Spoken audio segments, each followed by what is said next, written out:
What's up everybody, Matt Moran here for another car review. This is of course the 2022 Volkswagen Golf R. So about the brand new next generation Golf R. Well, I'm just thankful this car is even here in the United States because the regular Golf isn't even coming here anymore. You know, it's just this and the GTI. And so just the fact that this thing exists and the fact that it exists with a manual transmission, which is also US exclusive and is just very nice that we have that here. But as far as the changes here for the Mark 8, so you know, all Mark 8 Golfs got some new headlights up front here and you know, a little bit more stylized than the simpler headlights you had in past Golfs. And I really love here how on the R you have this blue strip that goes through the headlights all the way through the grille, and you even have an illuminated strip there that leads up to the Volkswagen badge there, and just a nice little touch. I also, you know, like the new R badging you have, and that front bumper is pretty cool too with the way it's stylized, especially here in white. And speaking of the colors, by the way, there's only 3 colors to choose from here on the Golf R, so a very simple decision. You either have white, black, or blue. That's it.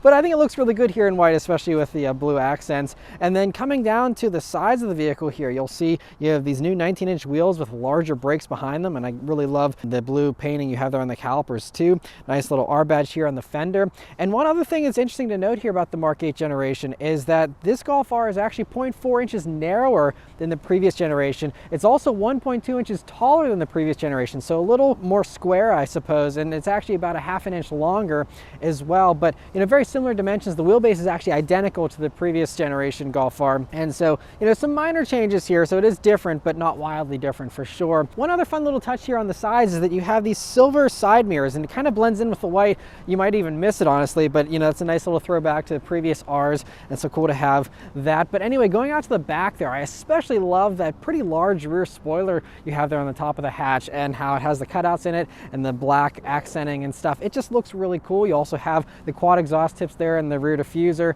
and unfortunately we don't get the cool exhaust you get in Europe. This one is just a Volkswagen made exhaust, but it still is an active exhaust, and we'll hear some more of that as we hit a back road. But otherwise, you know, just the new styling there for the taillights and stuff in the back, and I like how they have the R badge right under the Volkswagen badge now. It kind of gives us a nice symmetrical look, I think. And so I think from every angle though, this is a really nice evolution of the Golf R formula. All right, so let's start up and go for a drive. The Golf R here has a unique key actually. It's the newer Volkswagen key, but I love how it has the R logo on it. Nice and glossy, but as you can see, it definitely gets scratched up pretty easily. So looks nice, but you might want to put something like film protection on it or something. But anyway, just a really nice key though, very high quality feeling. And of course it is keyless access, keyless entry, and push button start as standard here on the Golf Rs. So you just leave the key in your pocket, hit the engine start button, and it starts right up.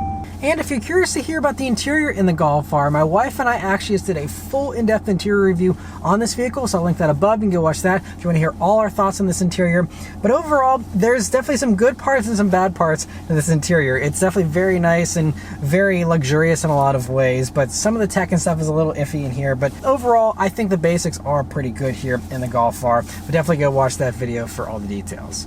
All right, so setting off here in the Volkswagen Golf R. So this one being the manual here, some of my first impressions are about this manual. So the clutch is actually not too heavy, not too light. It's kind of a nice, good feeling clutch. Has a fairly long throat to it, but not too bad. Pretty easy to use. Now there aren't any kind of manual aid assists like you get in other vehicles. There's no auto rev matching or anything like that. So if you want the manual, you get the full manual experience, but you got to do everything yourself. But I think most manual fans will be totally fine with that. Of course, you can still get the DSG automatic as well, the 7-speed auto, but this manual feels pretty good. The only other weird thing though, the gates are pretty well defined for the shifter, but I've noticed whenever I'm going up to like 3rd or 5th that it wants to always dip down. There's this little like spring-loaded part that helps you to have a lockout for reverse, and so it's just kind of funny though that even in the other gears, if you're shifting with a little bit more speed, it kind of wants to dip down. It's a little bit of a weird sensation. The shifter otherwise is okay. It's not Honda good or anything like that, but I think it feels pretty good. And even compared to the WRX STI transmission, I'd say that this is a little less weighty than that, but still feels pretty good. Other things that are great are visibility here in the Golf R. So, you know, nice small dimensions, a huge windshield, pretty large side windows for a vehicle this small. I even like the little window here at the A-pillar, and view out of the back is great, of course, being a hatch and stuff. So very easy as far as all that stuff goes. Also, so I'm in the sport mode, which is what the mode that it normally starts in. You can have the comfort mode. There's also, in addition to the sport and comfort, you have a race mode, as well as a drift mode and a Nürburgring mode. And I'll talk more about those modes in a little bit. You also do have a custom mode, so you can mix and match the various settings. But otherwise, so in sport mode here, the exhaust is in its quieter setting. And, you know, I'm obviously driving pretty slowly here so far, but you don't really hear too much of the exhaust. So it's nice and comfortable and quiet and pretty refined in here, and just a nice little thing to cruise around in. One other little thing to note, though, about the manual experience here so far that I've noticed is that there's really no rev hang, thankfully, and it's very easy to rev match your downshift. So even though you have to do all that yourself, it's pretty easy to do, and we'll see once I do some more spirited driving how that feels. But at least here at lower speeds, I don't have any issues with any kind of rev hang or anything like that, which is great, because a lot of modern manuals do have that problem, so I'm happy to report that this doesn't. But I'm going to go ahead and put it up into the race mode here. So that is one of the sportier modes here. That does open up the exhaust, changes the gauges here. It'll also stiffen up the adaptive dampers you have here, as well as making the steering and throttle response all sharper. But let's turn down onto this back road here and see how it does. Here we go.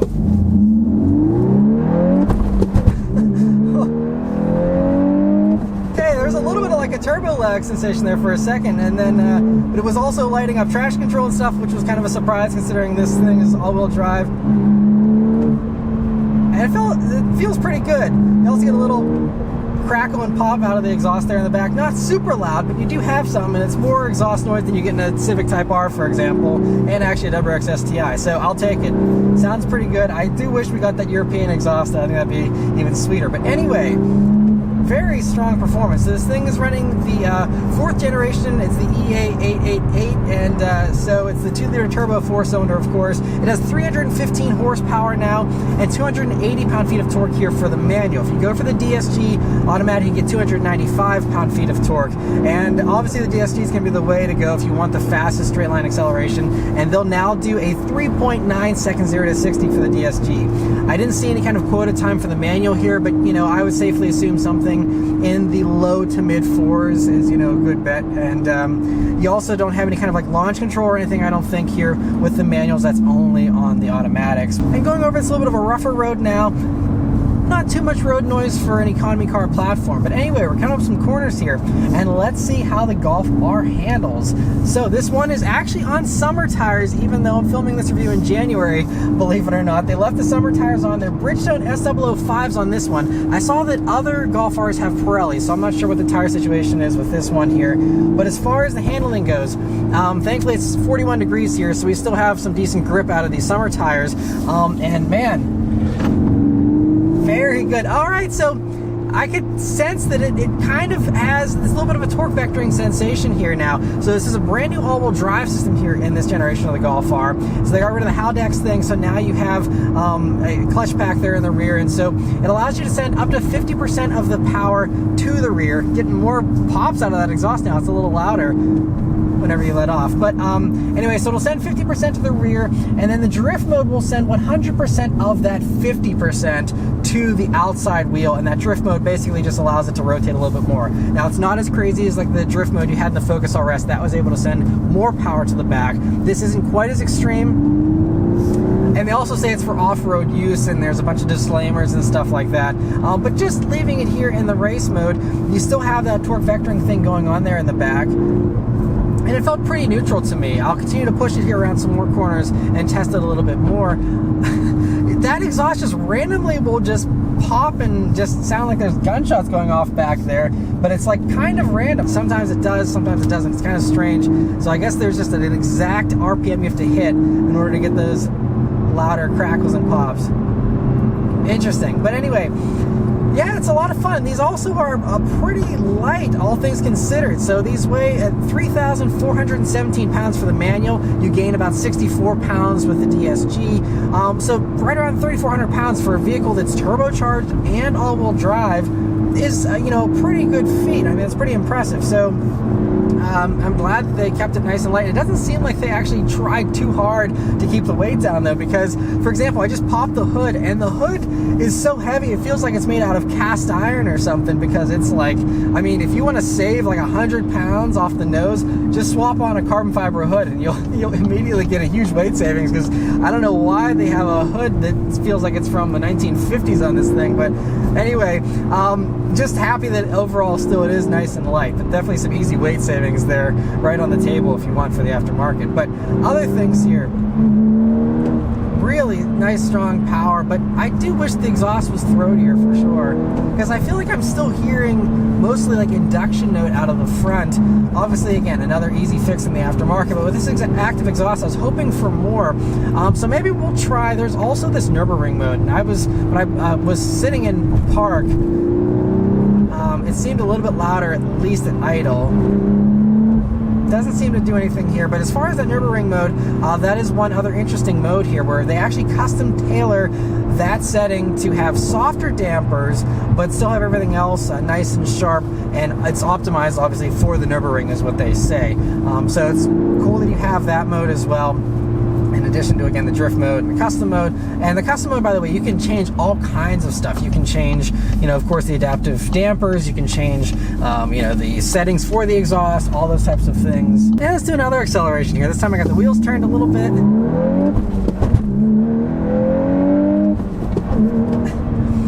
Yeah, it's fun. It's a good amount of punch for sure. Oh man, this thing, it is sweet for sure. So other things here that they changed. So like I said, you have the adaptive dampers here in the Golf R, like you've always had here in the past couple of generations. And in this version, you know, I love that, again, you can change it up with the custom mode, so you can have it as soft or as stiff as you want. But even here in the race mode, which is, you know, the stiffer mode here, going over bumps and stuff, it's not that bad. So it's not jarring or anything even in this race mode, which is nice. So if you do want to have the sportiest settings, you know, you have you know, still a ride that's not going to beat you up. And also it's nice that you can actually go and hit this R button on the steering wheel to immediately go straight into that race mode. So if you just want to do that for a quick little spurt and then go back, you can, you know, have that adjustability there nice and easy. But adaptive dampers definitely seem to do a good job of keeping this thing nice and flat. In addition to that, there's also 10% stiffer springs all around, as well as a stiffer anti-roll bar up front. And there's also more negative camber than before. So they really were, you know, trying to just give this thing every handling edge they could. You don't really hear about car companies increasing the camber on, you know, vehicles whenever they're changing stuff up. By the way, these tires are 235 wide for these Bridgestones, and so not super wide or super meaty or anything these days. There's some others that, you know, even do like 245s, but I mean, the 235s still seem to have plenty of grip here, and it still gives it a little bit of a playful character. I'm going to definitely push it around a few more corners here and see if we can provoke it a little bit more. Wow, yeah, so I'm really kind of just trying to provoke understeer in this car, and it still stays pretty flat and neutral. I'm pretty impressed. I saw some other reports saying it will understeer, and I'm sure if you're really at the limit, this thing will understeer. But, you know, driving spiritedly on my favorite back road here, I'm not really sensing any pronounced understeer or anything. And it definitely feels a little bit better than the previous generation Golf R in my experience. Yeah, it just really wants to dive in. Nice quick steering, and this corner always provokes understeer. Pretty neutral to me. I mean, you gotta be going way, way faster around really tight corners in order to get this thing to understeer. It does a really good job, and yeah, I'm very impressed with the way this thing handles. But, you know, now, so I'm still in race mode here. We're gonna deliberately hit some of these potholes. And, you know, I mean, yeah, it's a tiny bit on the firm side, but honestly, I'd say that even in race mode, this feels a tiny bit softer than, for example, a Civic Si or something, which isn't really a competitor to this, but that's just something I've been driving recently.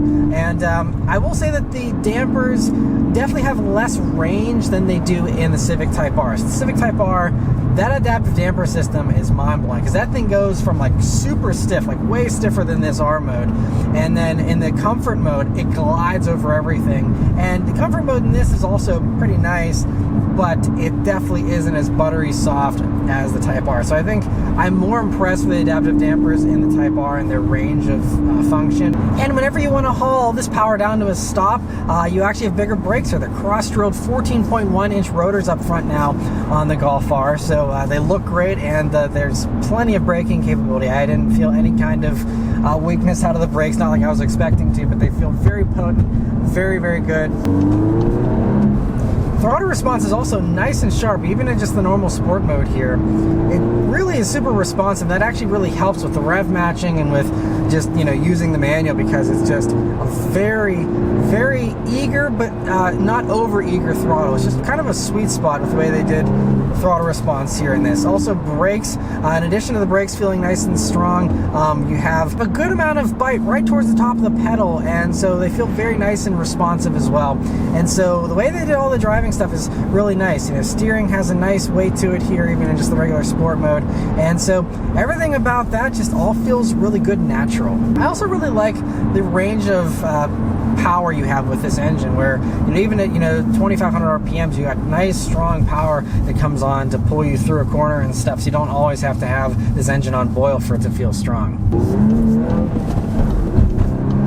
But yeah, traction control keeps intervening, and I'm like, why are you struggling with traction control whenever this thing is all-wheel drive? If it's sort of GTI, I would understand, but it's kind of funny because it keeps like cutting back the power a little bit whenever I'm, even in race mode, it feels like it like cuts power for a split second because of that traction control. It's kind of interesting.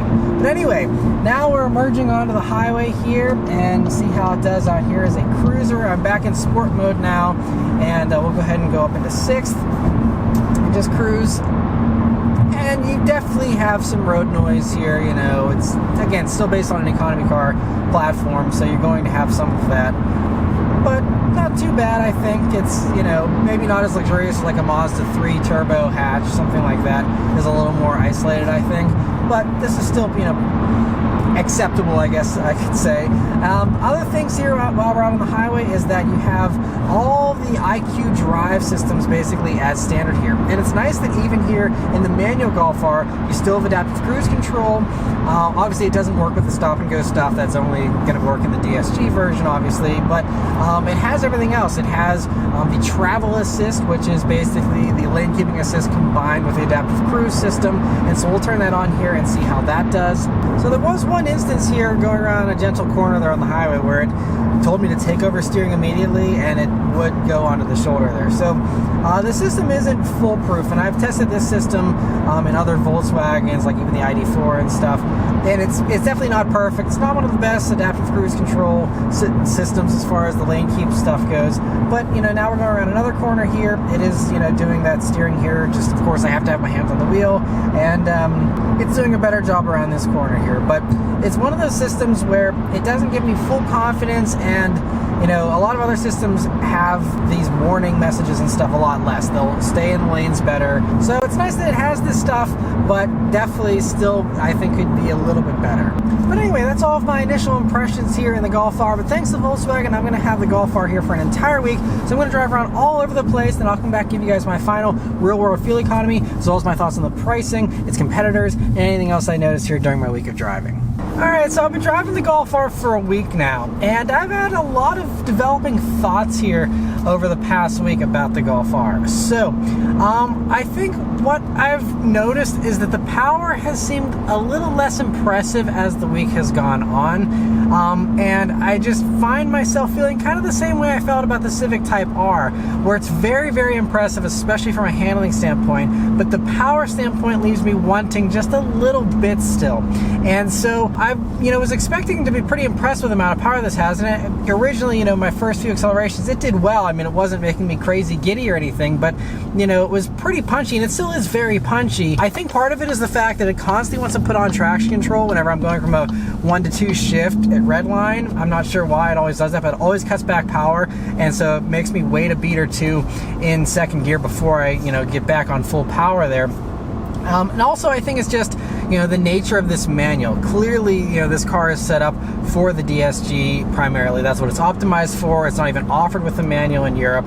And so, you know, I feel like, you know, the manual still feels really good. I'm not saying it's phoned in or anything like that, but I just feel like, you know, this car and maybe even this engine specifically, you know, the way that it's set up is a little more, you know, well suited, I guess, to the DSG. So, you know, I think it's just one of those things where the DSG is what really will make this car feel fast. And I know that Golf Rs can feel super fast. Even a Mark 7 Golf R that was a Stage 2 APR tune that I reviewed a few years back, that thing was a rocket, an absolute uncompromised rocket with the way these things can really, you know, be impressive, especially whenever you do some aftermarket stuff to them that's, you know, fairly mild, and it still can, you know, produce some very impressive results. So I think, you know, it's just, you're gonna want, I think, you know, either to do an aftermarket tune here on this if you really want to have an impressive feeling power setup, or, you know, go for the DSG to get that, you know, impressive power.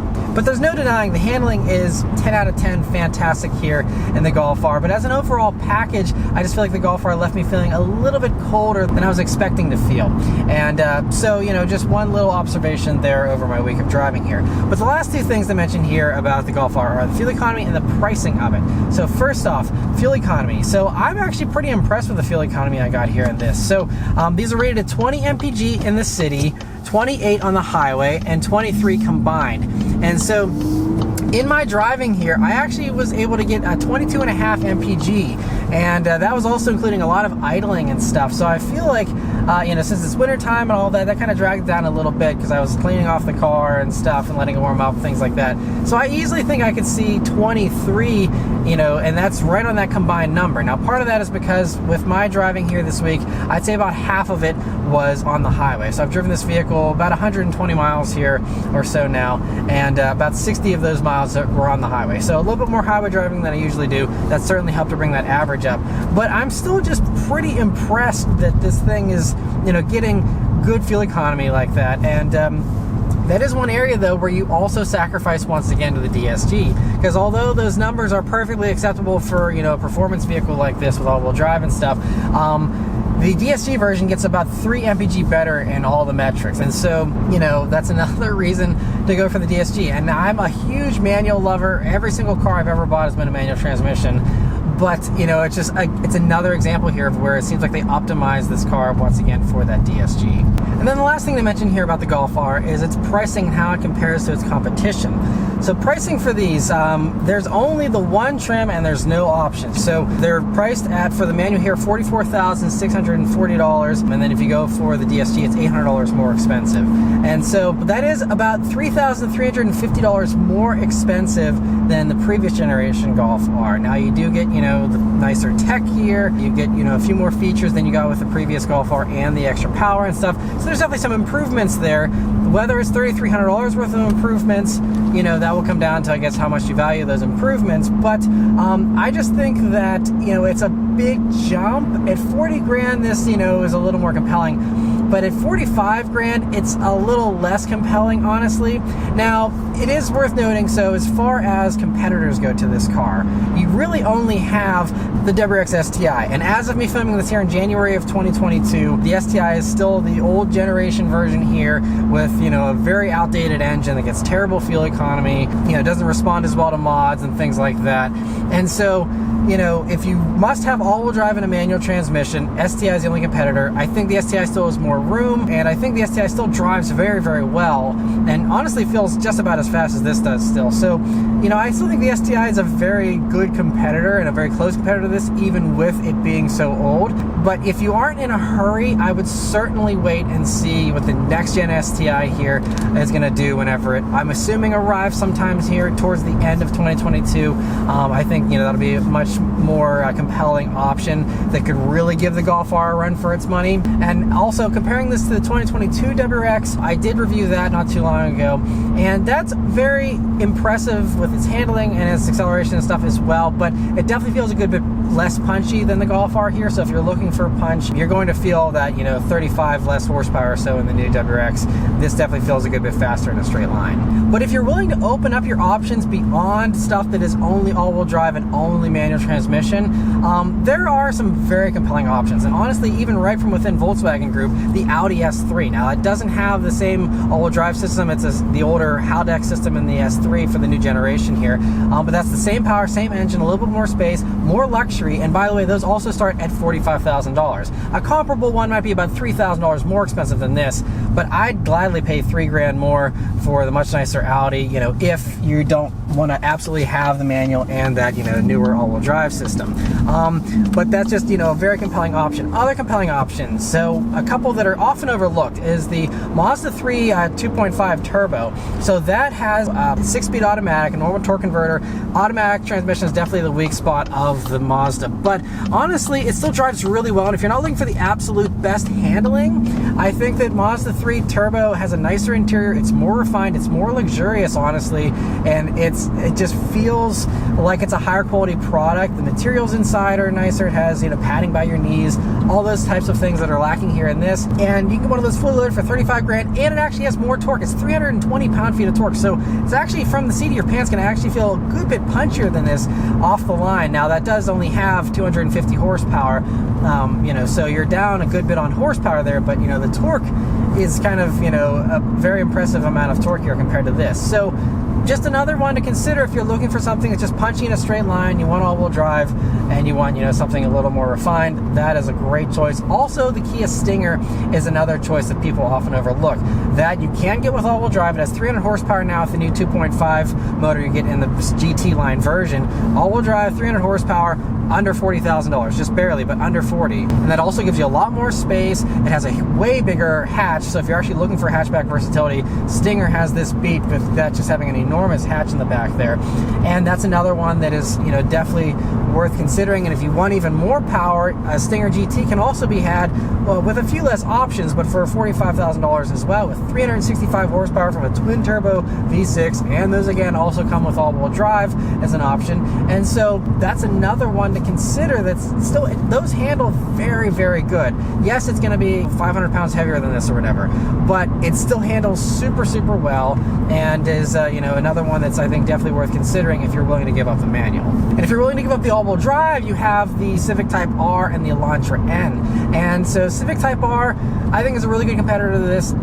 I would say that the Type R definitely has a better shifter, better adaptive dampers with more range of motion. Handling is actually, I think, probably a tiny bit better than this. So that is another one, you know, that's worth considering. Very similar power and all that. Also, you can go for the Elantra N, which is down on power a little bit, but honestly, I think that the Elantra N I had more fun in than I had in this. That is also available with the manual or the automatic. And, you know, you have lots of wheel spin, you have lots of crackles and pops, much louder exhaust than this, a lot more fun, a lot more toys to play with. A lot of fun in the Elantra N, and those are, you know, only $34,000, $35,000 with the DSG, and I mean, just such a fun car for $10,000 less than this. So definitely worth considering, again, if you are open to the front-wheel drive thing. And the last wild card competitor that I want to pull out from left field here is the Hyundai Ioniq 5. So it's an electric car, so if you're into manual transmissions and, you know, gas-powered stuff, I know it disqualifies it immediately. But the Ioniq 5, you know, I'm offering that as a solution here because that, you know, basically looks like a retro-futuristic, ultra-modern kind of Golf, and it's a little bit larger than the Golf, so, you know, you still have those boxy proportions and that retro styling, but you still have a bigger usable cargo area, more rear seat space. Now, it's obviously a lot heavier being electric and stuff, but those also, by the way, have like 360 odd horsepower, 448 pound-feet of torque. I mean, from seat of the pants, the Ioniq 5, I'll have a review of that actually posted next week. It feels way faster than this does, and that thing just is, it takes off like no other. It's very impressive, you know, being electric and having that immediate power. But it also, on top of that, you know, you have the all-wheel drive. It also handles very well. It's not going to feel as small or as agile as this, obviously, but it's very good. And having that very low center of gravity with, you know, the electric, you know, batteries and stuff in the floor, it's very, very good, and the infotainment tech's a lot less infuriating than it is here in this. And those also, by the way, are about $48,000 for all-wheel drive and that amount of power. Now, it doesn't give you quite as many features as you get here in this, but it's very, very similar as far as the features go, even for, you know, that $48,000 one. And that's also, by the way, before the tax credit, which is $7,500. So potentially you could get the faster, larger, I think cooler looking Ioniq 5 for, you know, just over $40,000 after you factor in that credit, and is another very compelling option if you're willing to go electric. I would consider that whenever you're shopping here with the Golf R. But anyway, so those are all the competitors here. So I feel like the Golf R wouldn't be my top pick, just because, again, I just wish it was a little more exciting. I wish the exhaust was louder. I wish it had, you know, like auto rev matching and a few more toys and stuff here. And instead, you know, it's a good car. There's nothing really wrong with the driving experience, but it's just, it doesn't get me excited like stuff like the Elantra N. And so overall, I'm not quite as hyped here on the Golf R as I was before I hopped in here for a week. So anyway, that's all of my thoughts here on the Golf R. Let me know your thoughts on it in the comments below. Huge thanks to Volkswagen for providing me here with the Golf R to review for you guys today. And yeah, thank you guys very much for watching. I'll see you on the next one. Take care.